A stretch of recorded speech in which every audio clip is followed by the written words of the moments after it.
কবিতাৰ শিৰোনাম পৰিৱৰ্তনৰ দমজাত বংশিত বৰদ্বীপত পাব। আগ্ৰহেৰে এদিন পিন্ধিছিলোঁ এই সাজ, মনৰ সকলো প্ৰফুল্লতাই ভৰিছিল তাত। প্ৰতিটো বুটাম টিপতে গুণগুণাই উঠিছিল মোৰ প্ৰাণৰ গান।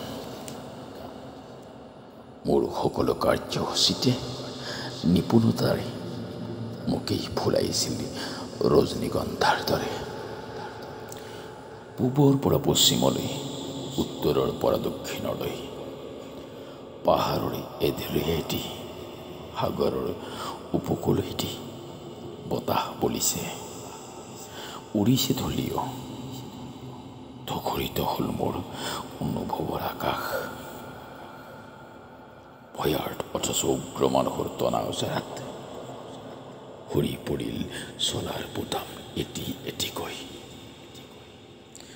মোৰ উদং দেহত শাওনৰ ক্ৰান্তীয় ৰ'দ, মোৰ উদং দেহত শাওনৰ ক্ৰান্তীয় ৰ'দ। চলা খুলি মানুহবোৰে জ্বলাইছে চলাবোৰ, আৰু ৰ'দক দিছে উগ্ৰতা। সেই উগ্ৰতাত দহিছে মোৰ প্ৰাণ। সাগৰীয় ধুমুহা আৰু পৰ্বতীয়া বতাহে আনিছে এটা ঘূৰ্ণি। শাওনৰ কজলা ধুমুহাত পৰি চিনিব কি পৰা নাই কাকো, মাথো শুনিছোঁ ভয়াৰ্ড অথচ উগ্ৰ আৰ্তনাদ।